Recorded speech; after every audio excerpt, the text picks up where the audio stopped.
what culture is, what that looks like, and we're going to walk through that, and maybe we'll come back to these, see what you think. So what is culture? How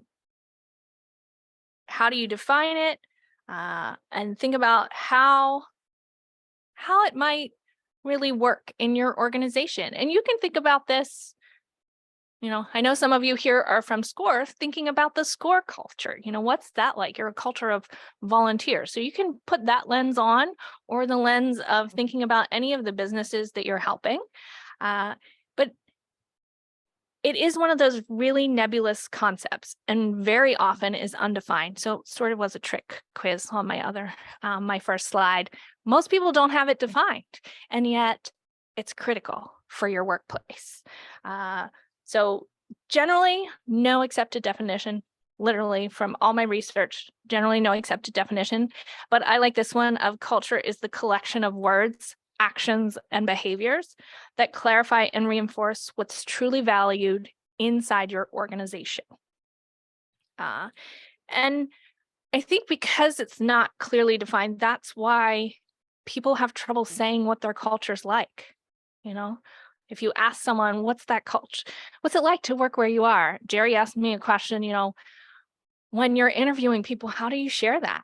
So my hope is, as we go through this today, that you'll begin to be able to figure out how to share it, or at least explore. I have some exercises that you can take back and do so that you can gain that clarity for your own organizations.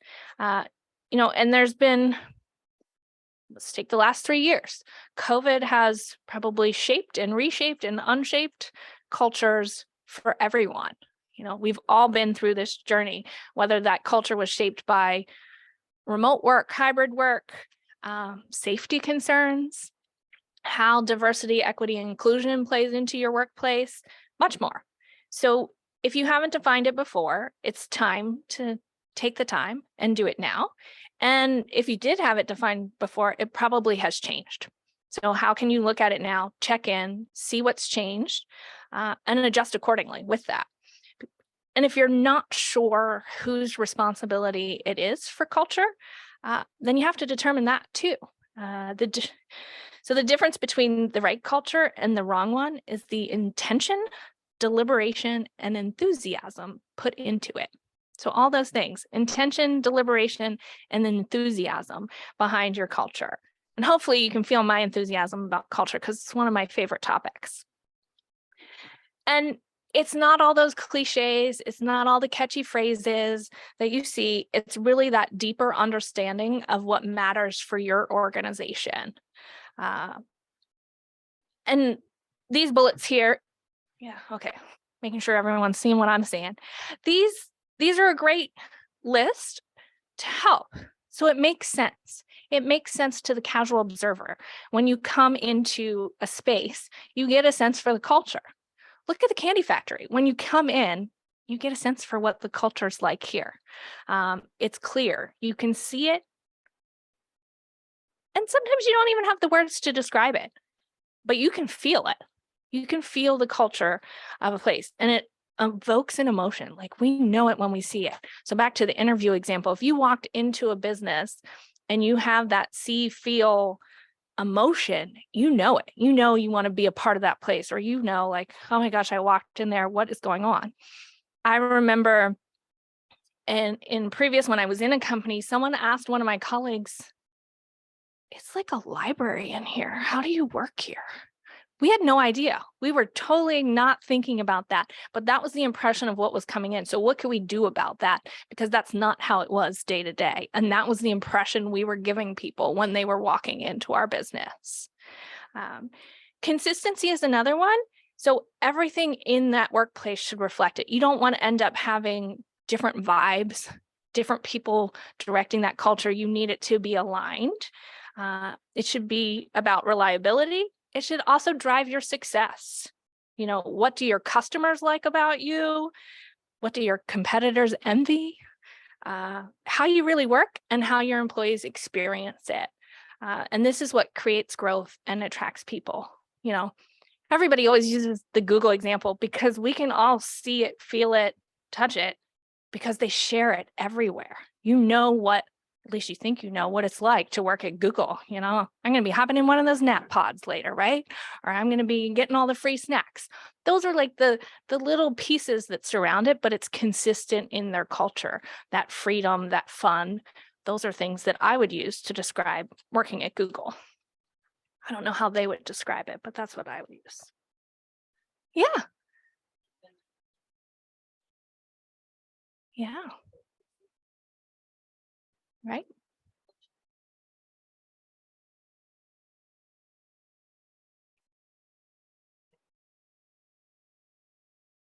Yep. I think that's a great point. And it does change. And what you brought to mind is, oh, Jerry. Oh, yes, to repeat her question. So Beverly said, you know, Google's going through layoffs and changes right now, and is it really the same fun culture that was present there, and how to define that or check in on that. And that's exactly my point. We've all been through changes. And you talk about that experience of layoffs, and those things have been in the news too, how some companies do it really badly.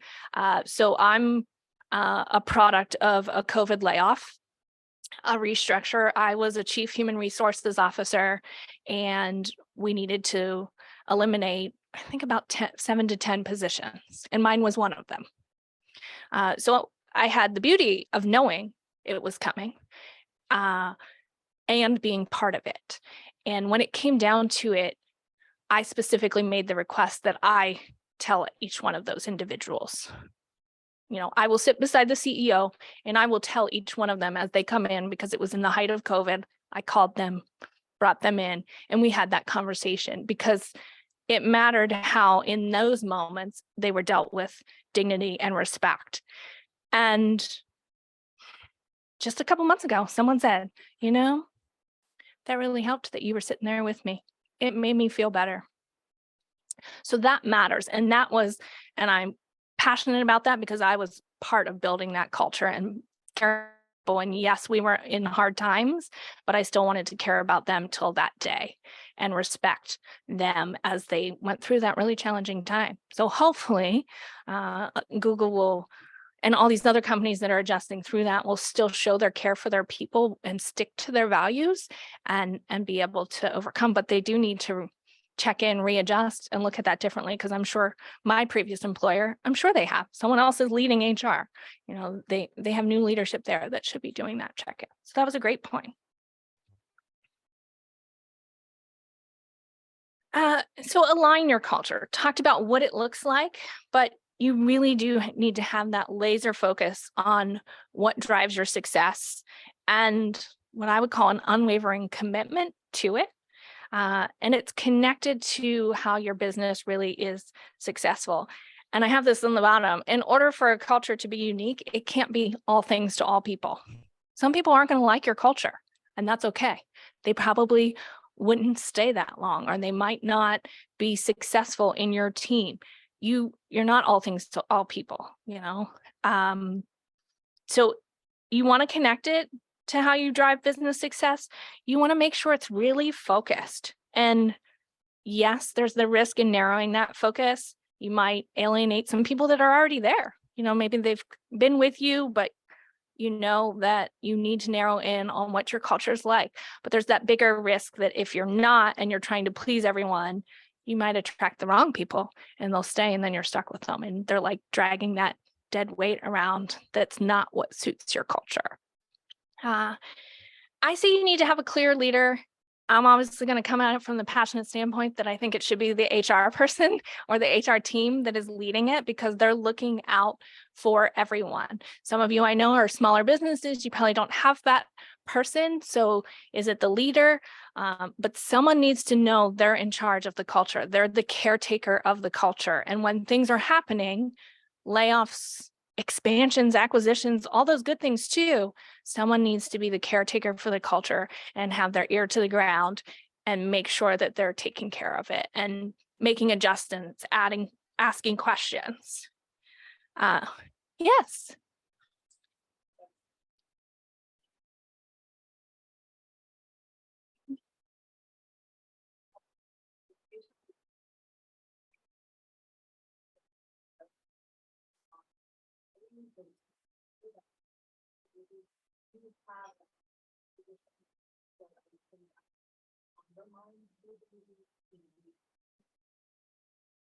I guess I appreciate having been a part of myself, the value of being in lockstep.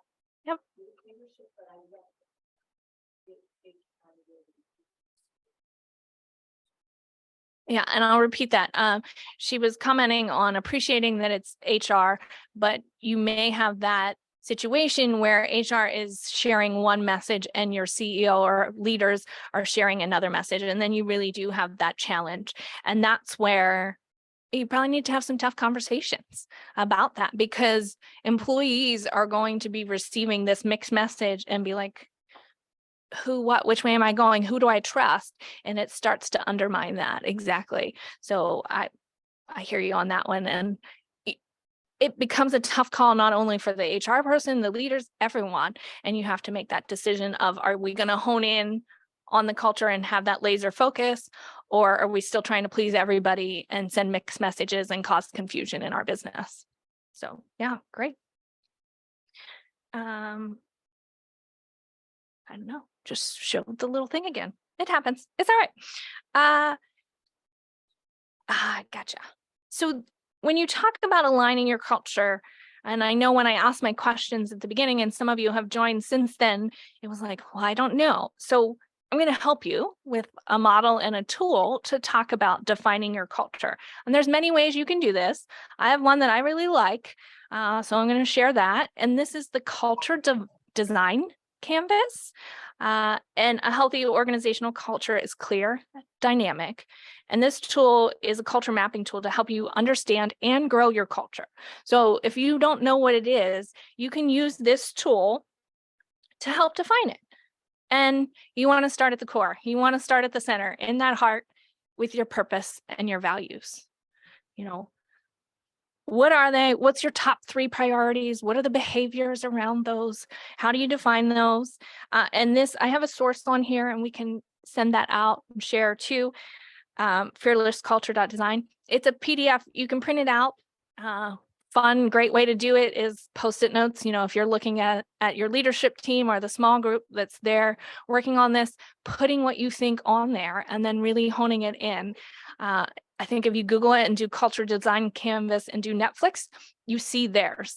And it's amazing to see what is still true, perhaps, and what has changed. But it's a great tool with that. And then you're going to work on the right. So from the heart, then you're going to go to the right, and that's the emotional culture. Yes, it's the sticky feeling side of it. The rituals, feedback, psychological safety, those core things that are happening in your organization, and you need to identify what they are. You know, how do you celebrate your people? How do we give each other feedback? How do we make sure everyone feels safe? There's been so much change. That's a big one. So really focusing on it. And then switch to the left and look at the functional culture. So this is the decision-making. How is that authority distributed? Back to the comment and question, even HR to leadership, you know, what does that look like? Meetings, how do we come together? How do we collaborate? Are they super formal? Are they really casual? What does that look like? And what are the norms and the rules, the other things that are happening in your workplace? Take your time. This isn't a sit down, fill it all out, we're done kind of thing. You want to take your time. You want to use a diverse group, get some feedback. Maybe you need some to start it and have others come in and give some perspective there so that it's not just tunnel vision of what certain individuals think. Has anybody used this tool, seen this tool? Yeah. Yay, something new. And so the other way you could do it, before I flip to recruiting. So this is like crash course in culture. Okay. So we're going with set it up, how to recruit and how to keep them in 1 hour or less. But you can also use focus groups. I love focus groups. I think that's the greatest way to find out what's really happening in your organization. So you could use a focus group for this, ask the employees different questions. You could simply use a survey if you want to, but also share those results. That's how you really get the feedback. Because if you ask questions, do these groups, and they don't see anything from it, then they're going to start to wonder what's really happening behind that too. Center to the right, and then the left is how you're really operating. So decision making, meetings, any of your norms, your rules, your policies. So it would be those pieces, that you have tangibly. When I think about norms and rules and policies, you might be looking at what message your employee handbook shares. Do you have a handbook? What are those types of things in that space? Formal meetings, informal meetings, that type of thing. How many layers do you have to go through for a decision? Or are you one of those cultures that person's empowered to make the customer happy, within those bounds, that type of thing? From what way? Like, I would imagine there is a level of decision that, things that are super critical to the business, kind of make or break, things that are probably less critical, and what would be ways to basically have more of a method. Oh, to have more of a method. That importance of the decision with the culture. Right. People don't go just using what I think Yeah. So his question was more about decision making and how does that look, formal, informal. I like, give people boundaries. So if a decision affects the whole organization, then it needs to be made by this group of people or by this person. If it's a decision for a customer or something and it's within X amount of dollars or it's going to satisfy that person, it can be made by any employee. And in the middle, what do you need? Do you need a consensus to move that forward? Do you have a small group of leaders who are doing that and they can then bring it back to the president and CEO? What does that look like? So having those type of kind of boundaries, or a good one of decision making and norms. If it's in your budget and your budget was already approved last year, go for it. That could be another one. So those are kind of general frameworks. What about long-term versus short-term? So long-term versus short-term, I think it comes back to your leadership and what you want to set as those guidance. There's a lot of people that, you might have a 5-year strategic plan and that's what it is. And, are we guiding towards that? And it's only the executive leadership that's part of that, or short-term, take my example when I was running an HR department. If it was in my budget and it was in the scope of things that I had outlined as priorities, I could do that. Sure, maybe I needed to bring it back to the CEO if it was pulling employees all together or a message for consistency. So it's really just creating those norms around that and knowing kind of where your guide rails are. So great question. All right. So now we're going to talk about leveraging your culture in recruitment. I didn't count them on my way here, but everybody's hiring, right? Is anybody in here not hiring? The business of one. Yeah, I can raise my hand too. So maybe not, but when it comes time to think about it, if you have your culture defined, you're going to be a step ahead. So when you have that defined, you want to leverage it in your recruitment. You want that to be clear. And just like your cultures, not all things to all people, your recruitment methods shouldn't be either. It's basically like marketing your business, applying. So like if you're marketing it and you have this business message, like this is how we sell to our customers, it might not be the same message to recruit employees in. What does that look like to be part of the company as opposed to use your services or partner with you, consultant, anything like that? So you want to develop your employer brand. Does anybody know what it is? I know I have some HR people in the house, so they probably do. Anybody want to try and define what your employer brand is? No. Okay. So I would say it's the way that potential and current employees perceive your company.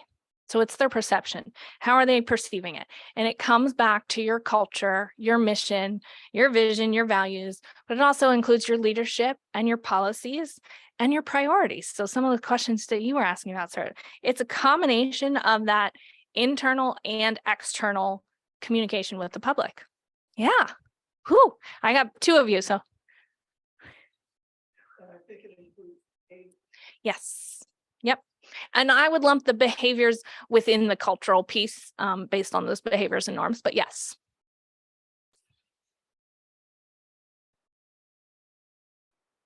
Mm-hmm.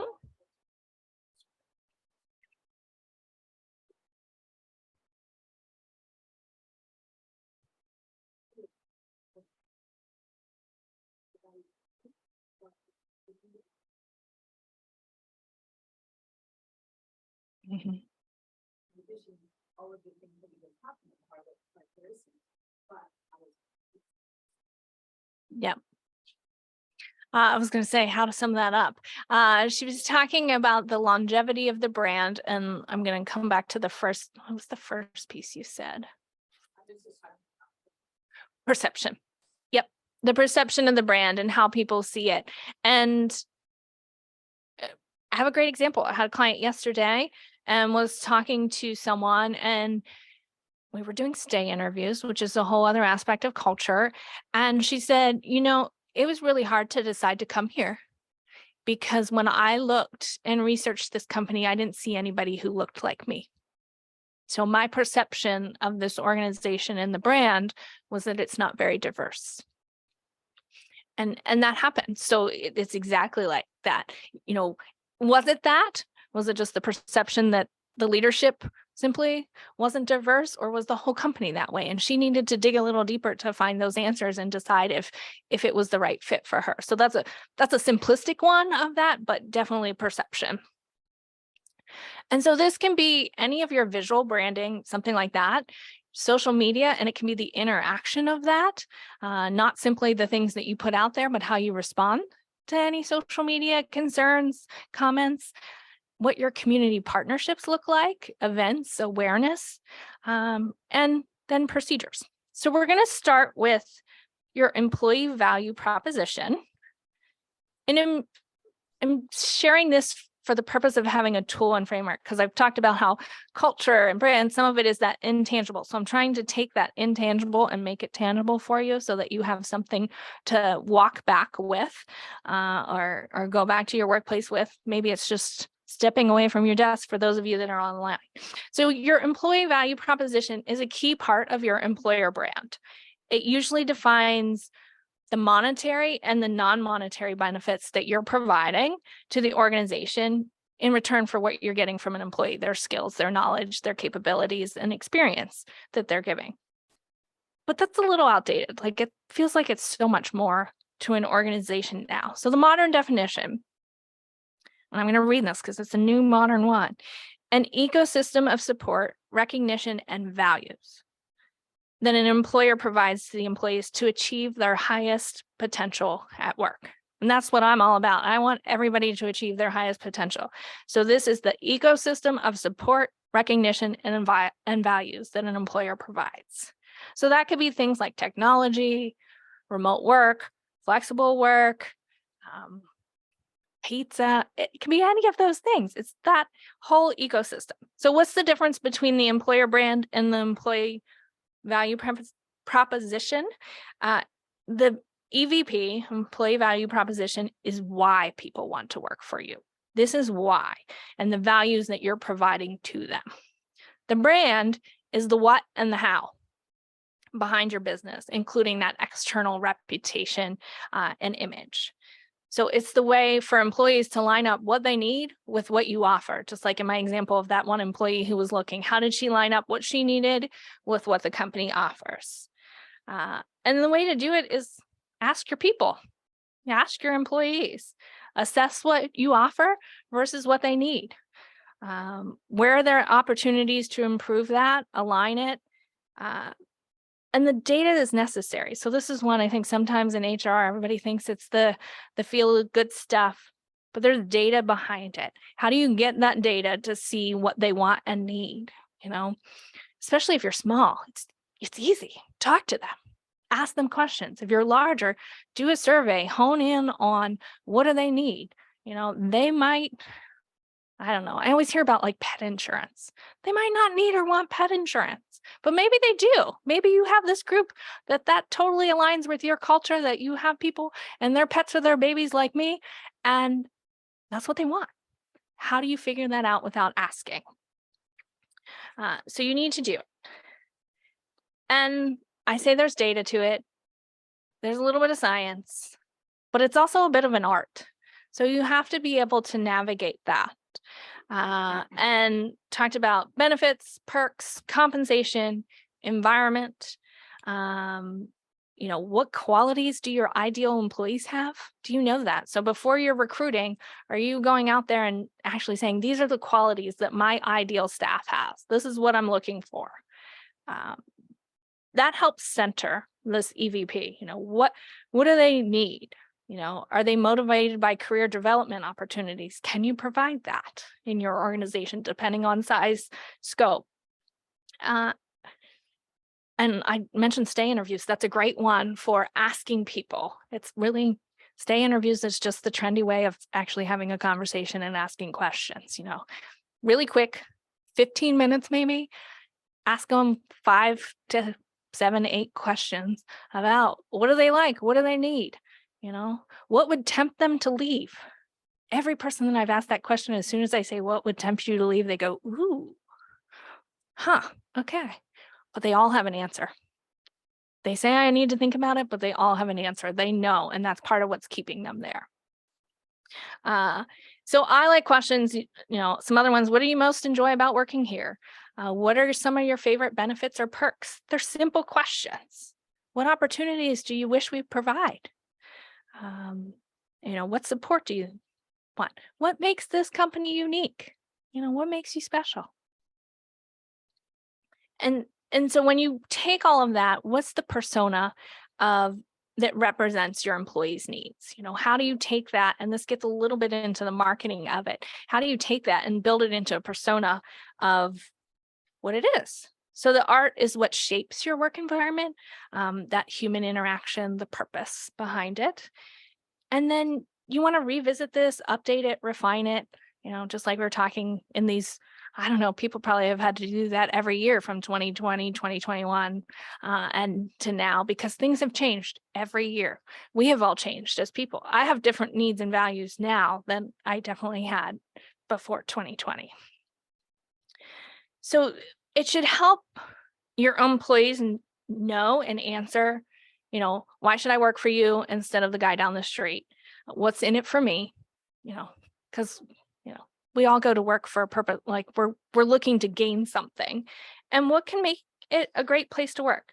So this pyramid kind of takes all those things that I've just talked about, that purpose that's unique, the careers, the well-being, with those things that we typically think about, which are your compensation and benefits. Yes, they're the foundation, but what is everything else that comes together to make you a great place to work? Sorry, checking time. We're okay. And then how do you grow your employer brand?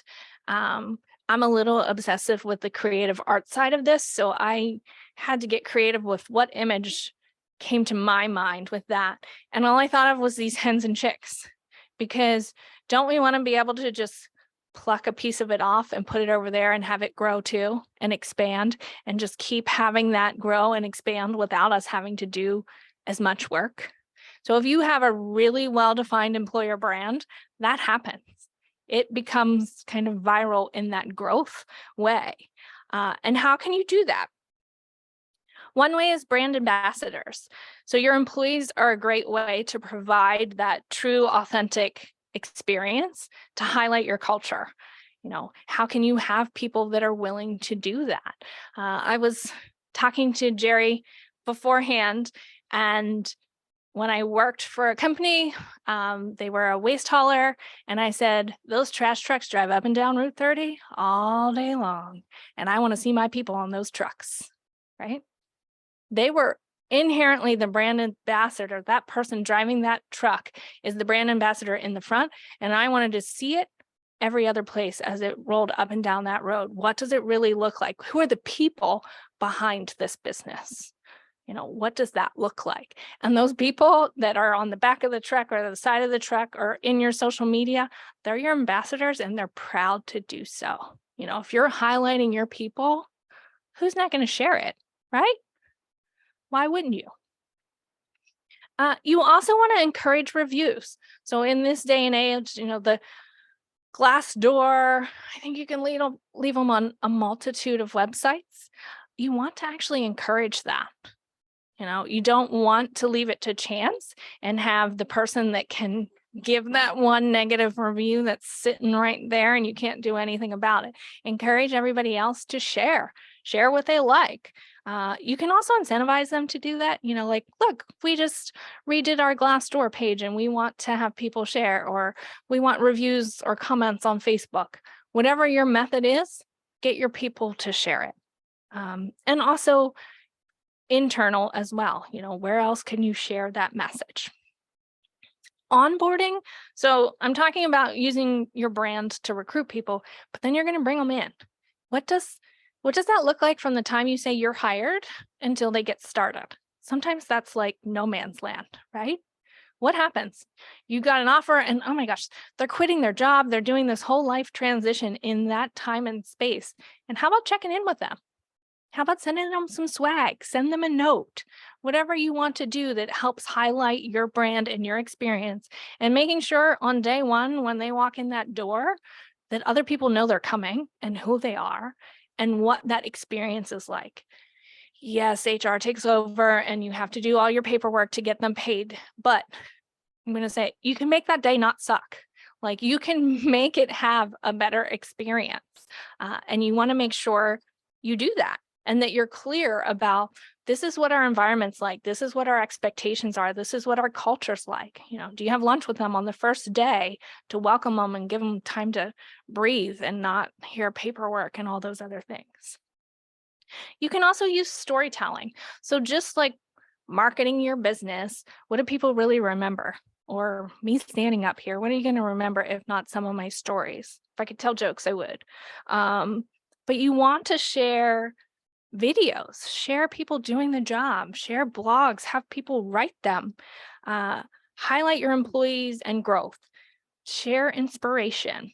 I'll stick to my waste example. We did different series where people talked about what it was like outside of work. And I still have those pictures where I showed off my chickens and I showed off that, I finished furniture on the side. So I have me like sanding furniture and doing these things, and I'm a runner. So sharing holistically who I am, but then at work, what does that look like? And everybody shared with their family and friends then too. So that storytelling makes a difference, or my favorite was this gentleman who started there when he was 18, right out of high school. And 20 years later, he was the leader of a whole facility. And he just kept learning job after job after job after job. And it was because he said when he started, I want that guy's job. And he worked his way through. And his story of how he was able to support his family, go home every day, reinforce those values of what it was like to work there.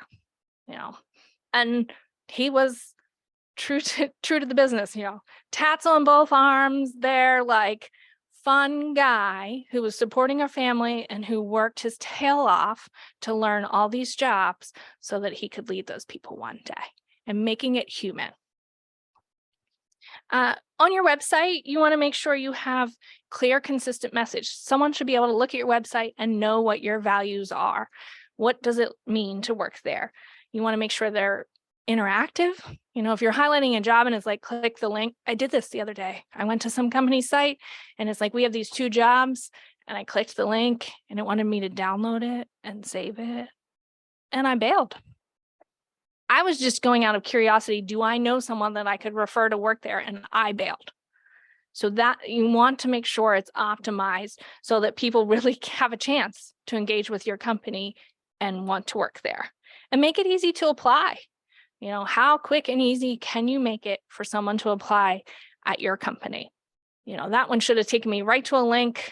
Here's the details. Here's how you apply, or here's how you upload your resume, depending what type of business it should be. But how quick and easy can you make it? Because that's what people want. And you have to think about the people you're targeting.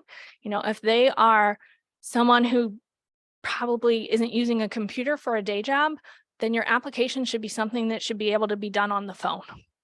That's what they're going to be using it for, and you should test it and know. And then I say respond to criticism and reviews. I know I talked about that a little bit. If that bad review's out there, reply to it. Don't just leave it hanging. Share your side of the story so that it shows that you care. You know, you don't need to be shy. You don't need to be running away.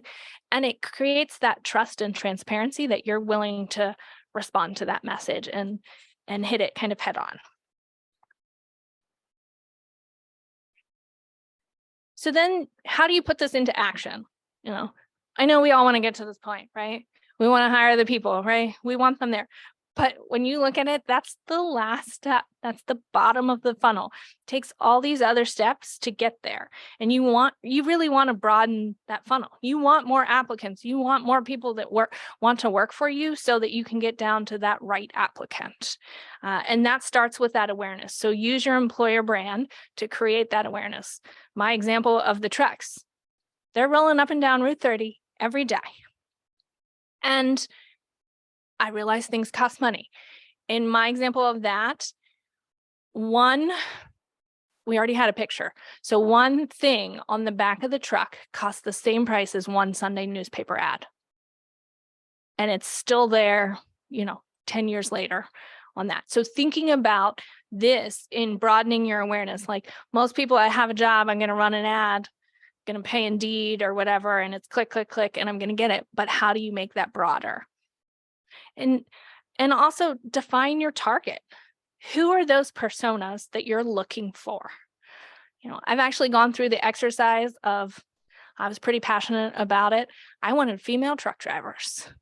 So how do we find that person who has a family and has kids and wants to come to work, drive this truck, and be home at the end of the day to pick her kids up from daycare or wherever they are? Let's target that person. Where do they live? What does that look like?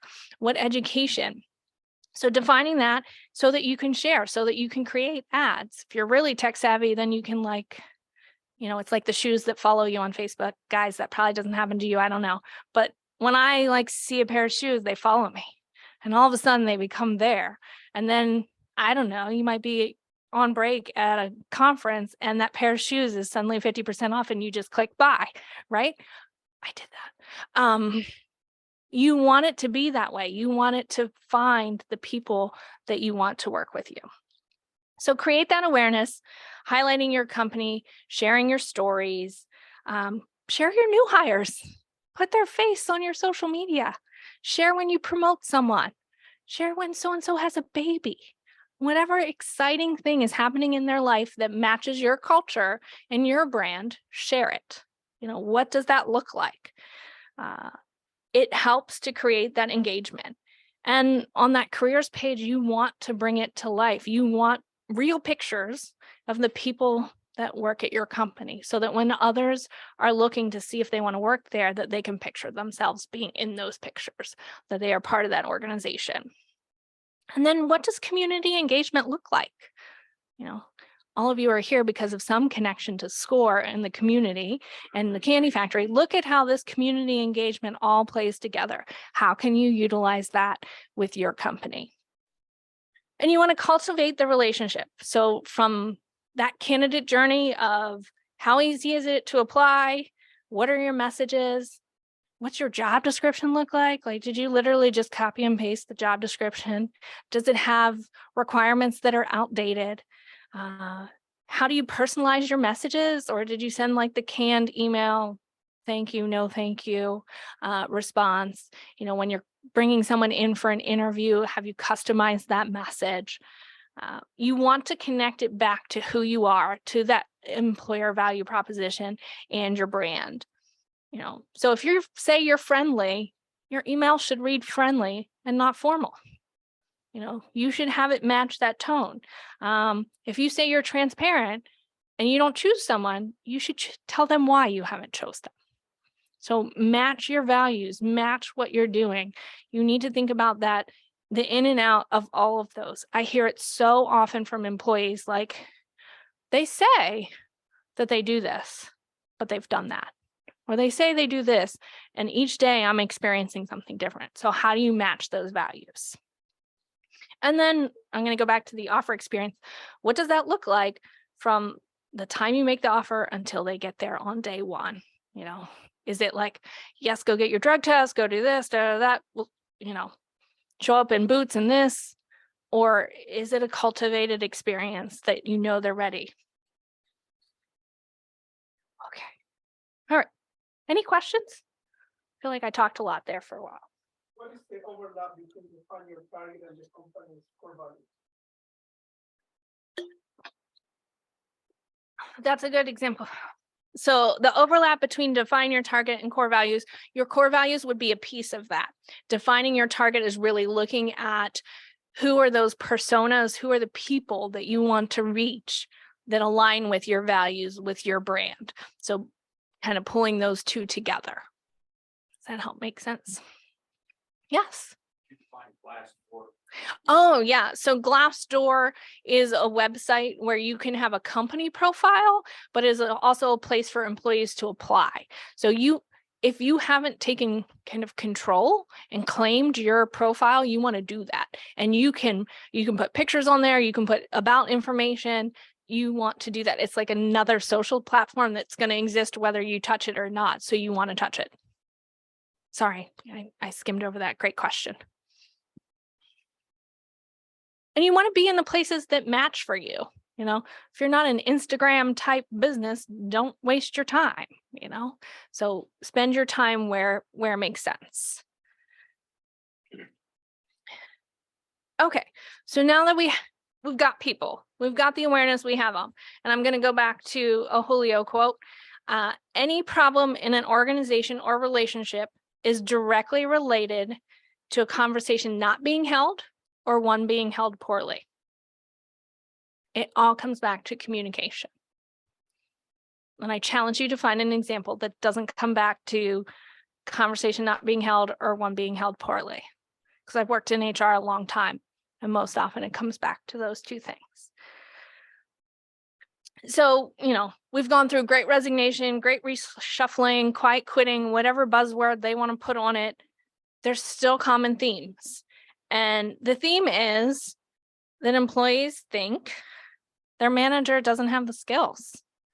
And the number one skill that they don't have is communication. And again, with my obsessive image, you know, you don't want this like megaphone manager telling the employees what to do and not having good communication.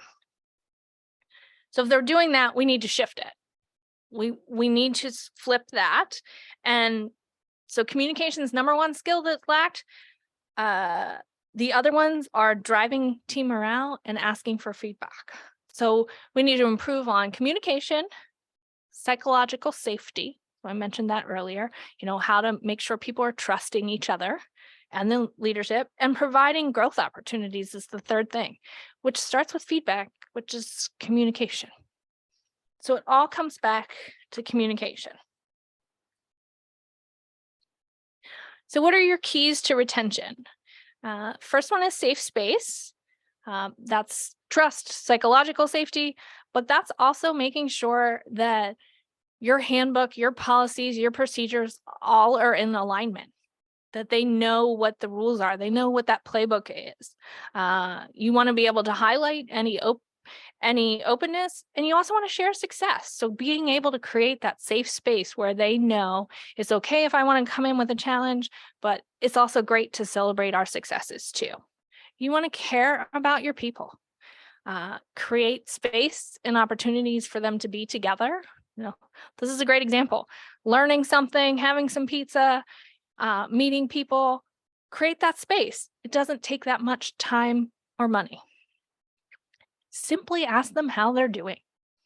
You know, I had an employee recently who told me office is right beside the leader, right beside. I don't talk to her most days. I never hear a word from her. What do you think that does to the culture in that workplace? And how do you think she's engaged or wants to stay there based on her leader literally walks past her office and doesn't say hello? Make that time for connections in meetings and in the workspace.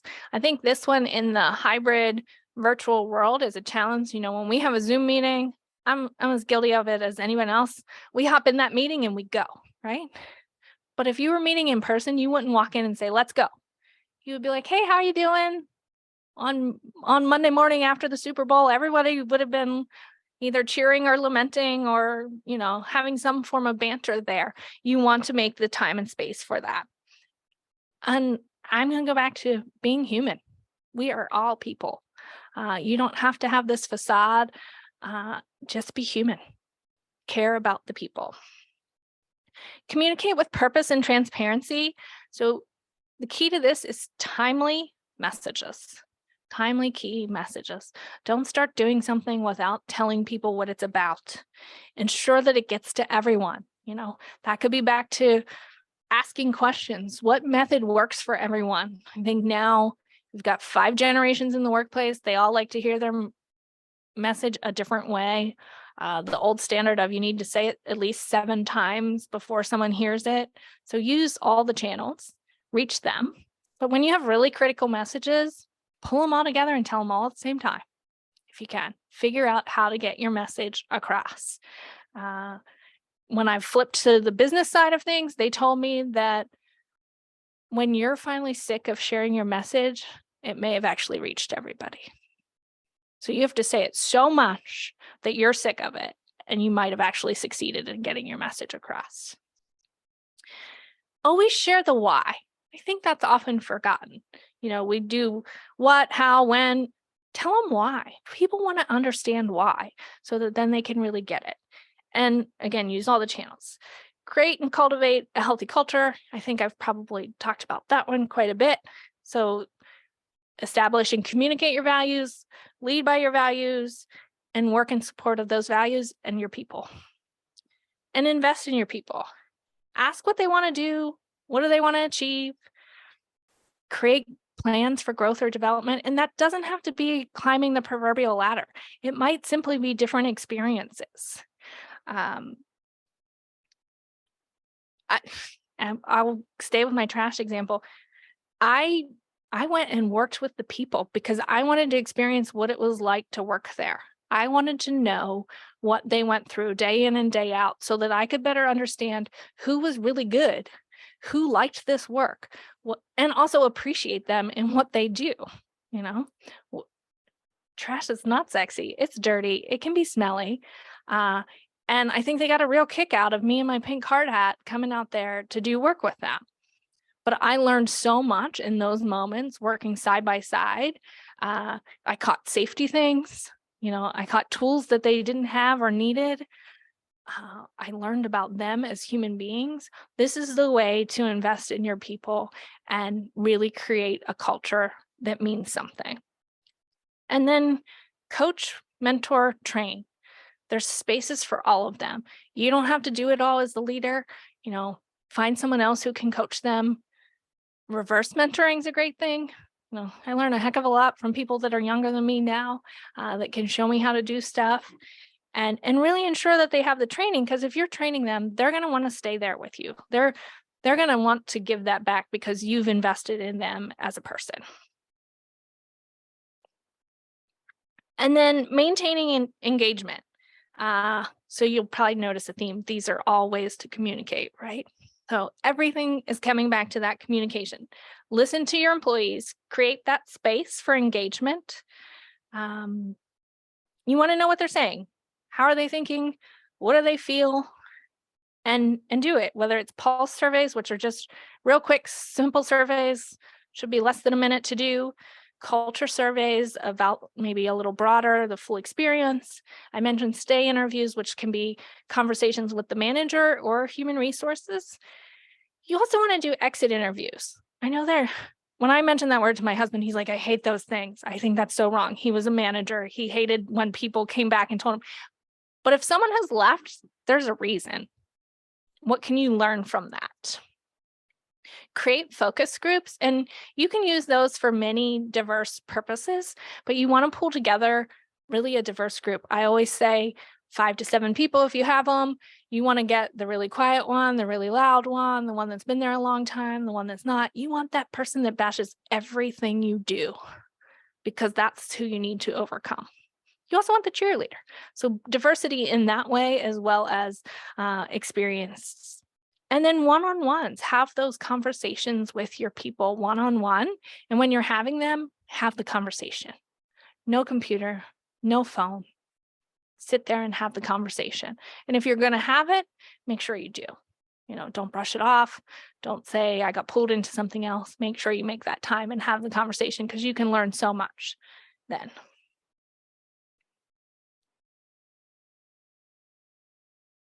Woohoo, it's 12:56.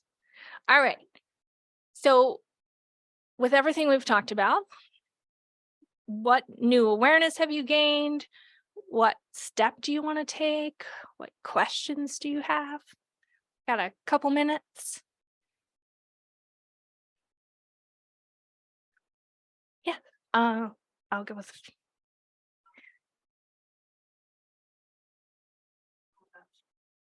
Ooh, great question. The question is, how do you go about changing culture? So first, you need to know what it is now. So doing that same form of assessment, getting a feeling of what it is now. And I would use surveys, focus groups, that type of thing, get a pulse on it, and then bring them back together and have them tell you about it. Like, okay, I've noticed these themes. What is it? And how can we get here instead? And then really making a plan for how you're going to move there. What does that look like? And then you can use other touch points like pulse surveys or mini check-ins along the way. It depends what it is within culture. So I have an example of a client, and they feel a huge disconnect between leadership and the rest of the team, and trust is a problem. So we've gone back to how are we communicating? How are we really defining the leadership? How do they share their message? How do they listen to their employees, and working towards a culture? So, here's where we are, here's where we want to go, and what's the plan? Measure, adjust along the way. Does that help? And you had a question here, Fred? Would it be discriminatory to specifically look for women truck drivers? And not truck drivers, and make it open so that everybody would feel comfortable in flying as opposed to just women? Okay, so his question is, would it be discriminatory to really target the women truck drivers and not make it open? Yes. But if there's no challenge in getting the male truck drivers there, you're still going to welcome them in applying. You just want to be able to bring and welcome the women in. And there's some barrier that's preventing them from doing that. It might be that they don't see any other women. It might be they don't know that they get to go home every day. It might be that they think they have to lift too much. I had one that she's like, they told me I can't do this job because I have to change those tires. She did have to change those tires, but we had a device that would help her change those tires. So what is it? How can you help? Yes, fine line there. Yeah.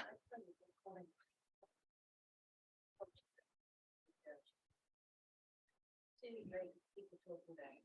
Someone said, oh, it might be something I should do that. But we can't afford to lose the cost. What do we do? And the consultant said you fire them. Yeah. If you allow that alternative culture to exist, then your culture will have to very strong. Yeah. That's a great one. And I'll repeat the essence of it. A company that had IT and they're like, oh, we just let them do their thing. And it was because they couldn't afford to lose them. A consultant said, you need to fire them. And it's true, because you have this sect of people over here that is not in alignment, and it's got tentacles to it. It has an impact. People think IT is being treated differently. They think they're privileged, or they think they're a bunch of jerks. Whatever that may be, it's impacting the culture. And I would agree. It's a hard one. But if there's no changing them, you got to make the tough call. May I add something to your question about how you go about creating culture change? I just read a book called Practice What You Preach by 𝗪𝗟𝗪𝗲. And basically it's statistical, basically studying over 100,000 companies.